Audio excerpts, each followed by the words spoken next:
के लिए हमारे आंदोलन की जीत हुई। जो 11 तारीख को हमने प्रोटेस्ट किया, उस प्रोटेस्ट के सामने पहले विद्याधर को उठा के जिस तरह की तानाशाही की जा रही थी और जिस तरीके से जबरन उसके साथ जिस तरह का बर्ताव किया जा रहा था, हमारे सारे किसान भाइयों ने जो प्रोटेस्ट किया उसकी जीत हुई। पूरे देश में मंदिरों को एक लेकर बड़ा चर्चा का विषय बना हुआ है। आरोप है कि फैक्ट्री के नीचे जो मिट्टी है उसमें सैकड़ों मंदिर है। देखिए, मैं आपको बताना चाह रहा हूँ, भाजपा जो 1 साल कार्यकाल पूरा करने का जश्न मना रही है। यहाँ झुंझुनू के अंदर जिंदे लोगों का पोस्टमार्टम करके उसको डीप फ्रीज में बर्फ में डाल दिया जाता है। ये 1 साल की उपलब्धि है इनकी। और मंदिरों की बात करती है, राजनीति मंदिर के नाम पर करते हैं। मैं बताना चाह रहा हूँ, संभल के अंदर कह रहे एक मंदिर मिला, 40 साल से बंद था। मैं वहाँ के अखिलियत और मुस्लिमों को धन्यवाद देना चाहता हूँ। उस मंदिर में वहाँ के लोग चले गए, कैसे गए उसका मुझे पता नहीं है, लेकिन मैं आपको बता देना चाहता हूँ, उस मंदिर में चाहे हमारे हनुमान जी हो, चाहे हमारे शंकर भगवान हो, चाहे हमारा शिवालय हो, सारे के सारे बिल्कुल 40 साल तक सुरक्षित रहे। और किसी एक भी मुसलमान ने एक भी मंदिर के अंदर मामूली से भी किसी के साथ छेड़खानी नहीं की। अब उनका काम है, वो अपनी नमाज पढ़ते हैं, हमारे लोग हमारी पूजा करते हैं। लेकिन मैं वहाँ के संभल के हमारे माइनॉरिटी और मुस्लिम को धन्यवाद देना चाहता हूँ कि वह 40-50 साल के बाद भी मंदिर जब खुला तो वो बिल्कुल सेफ और सुरक्षित मिला। वो हमारे आस्था के केंद्र, चाहे हमारे बजरंगबली महाराज हो, चाहे हमारा शंकर भगवान हो, उसका मुस्लिमों ने सम्मान किया। सर, पूरे देश के अंदर धर्म की राजनीति की जा रही है, आप क्या देखते हैं कि इसका खात्मा किस तरीके से होना चाहिए? देखिए, ये लड़ाई होनी चाहिए गरीब और अमीर के बीच की लड़ाई। एक्चुअल में जो लड़ाई है वो गरीबी और अमीरी के बीच की है। और ये इस मुख्य लड़ाई से रोजगार की लड़ाई होनी चाहिए और गरीबों के लिए लड़ाई होनी चाहिए। बाकी जिन मुद्दों पर लड़ाई होनी चाहिए उनका ध्यान भटकाने के लिए भाजपा ने ये मंदिर का नाटक है। आने वाले समय में फैक्ट्रियों के खिलाफ, क्योंकि और भी फैक्ट्री आने वाली है, ऐसी चर्चा है, तो किस प्रकार लड़ाई लड़ने के तैयार आप? हम हमारे शेखावाटी का ताना बाना खराब नहीं होने देंगे। हम किसी जनप्रतिनिधि की जागीर नहीं है। ये डॉक्टर राजकुमार शर्मा की जागीर है, नहीं विक्रम जाखड़ की है, ये उनकी जागीर नहीं है।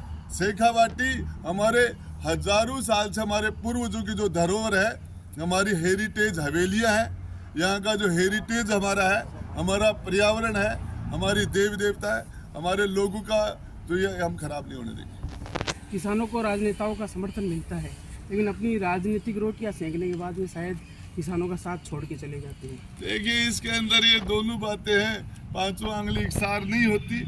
और इसके अंदर ये सच बात है कि जनप्रतिनिधियों ने किसानों के साथ धोखे किए हैं। तो आने वाले समय में किसान एक्सपेक्ट कर सकते हैं कि राजेंद्र जी गुड्डा की ओर से? देखिए, आपको बताऊं छोटी सी बात, मैंने कमेटी में अपने आप को नहीं रखा।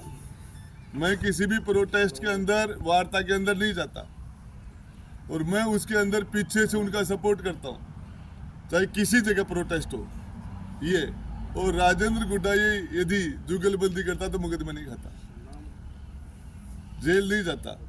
ये राजेंद्र गुड्डा वाला ऐसी कोई टकसाल नहीं मिली जो आपके भाई को खरीदा। लोगों में देखने को मिल रही है कि राजेंद्र गुड्डा जी जेल में जाना चाह रहे हैं जानबूझकर, इसमें कितनी सच्चाई है? देखिए, सरकार की इच्छा है, जो सरकार जो करेगी वो भरेगी। और जनता के लिए, जनता के अधिकार के लिए, जनता की रक्षा के लिए, जनता के साथ न्याय दिलाने के लिए 1000 बार जेल जाना पड़े तो जाएंगे। एक तो हमारा 5 जनवरी को बड़ा प्रदर्शन है और 5 जनवरी को बड़ा प्रदर्शन है श्री सीमेंट के सामने। और एक 17 जनवरी को जो ये डालिमिया सीमेंट फैक्ट्री के जो जनसुनवाई हो रही है पर्यावरण की, उसके खिलाफ भी हम कोर्ट में इकट्ठे होंगे। ये हमारे 2 प्रदर्शन होंगे। आपने कुछ समय पहले जन सुनवाई को लेकर कई अपीलें जारी, अभी भी श्री सीमेंट के लिए अनुसूची जारी हो चुकी है, आने इसी 9 तारीख को जारी। देखिए, हमारा काम है उनका विरोध करना और सरकार का काम है उनको एनओसी देना, तो हम तो विरोध करेंगे। अब सरकार की इच्छा है, वो देखो जो स्थानीय किसान हैं और जो स्थानीय लोग हैं उनकी नहीं सुनती है और उनको धन्ना सेठों को एनओसी देती है, वो तो देती रहेगी। लेकिन हम हमारी जनता के आवाज़ को हम ऐसे उठाते रहेंगे। और तारीख बता दो, कौन सी तारीख है? 5 और 17 बोलिए। हमारी 5 जनवरी 2025 को हम नई साल से श्री सीमेंट फैक्ट्री पर फिर एक बड़ा आंदोलन करेंगे युवाओं को रोजगार के लिए और किसानों के अन्य मुद्दों को लेकर बड़ा आंदोलन करेंगे। इसमें गांव-गांव जाएंगे और रेल लाइन जो आ रही है उसके विरोध में भी 5 तारीख को इसको भी सभी शामिल किया है। तो जो क्षेत्र में जो जितने मुद्दे हैं उनको एक साथ लड़ा जाएगा और फिर 17 तारीख को फिर वो जो डालमिया सीमेंट की फैक्ट्री आ रही है उसकी एनओसी के बारे में, पर्यावरण के बारे में जो मीटिंग है उसका भी हम विरोध करेंगे।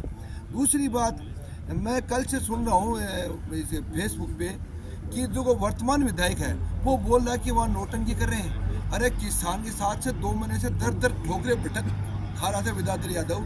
आज हमने हमारे जो विधायक जी हैं, पूर्व विधायक जी राजेंद्र जी गुड्डा, उसके समर्थन में हम सभी किसान एकत्रित हुए और उसको कंपनी को डायरेक्ट चेतावनी दी कि ये 7 दिन में या तो समझौता कर ले किसान के साथ में, उसको राजी कर ले, नहीं अन्यथा आर पार की लड़ाई लड़ेंगे। तो उसने कंपनी डर के किसान के साथ में समझौता कर लिया। तो उसमें क्या हो गया भैया, तो अच्छी बात है, किसान राजी हो गया, किसान ने पैसा मिल गया ना, खड़ी दिक्कत आ गई।